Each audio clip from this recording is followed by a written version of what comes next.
سلام ازاي محبكم معكم انا اسمي سيد امير نزار دائما وابدا ان شاء الله. اليوم كانت هناك مباراة بين ريال مدريد وريال سوسيداد. الصراحة كانت مباراة يعني نار نار نار يا حبيبي نار يعني.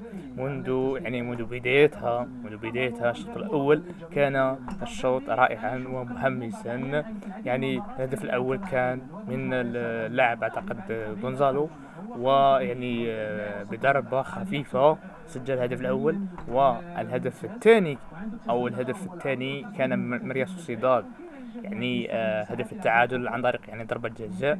والصراحة كانت يعني كان يعني ضربة جزاء كانت رائعة.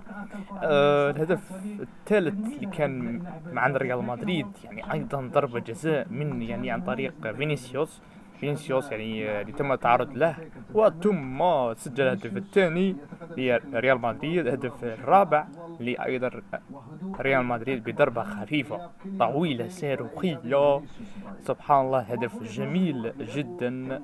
وتم تسجيل هدف الانتصار، هدف الفارق كبير، وكان الهدف الرابع لريال مدريد كان جد قريب لولا الحظ. نعم.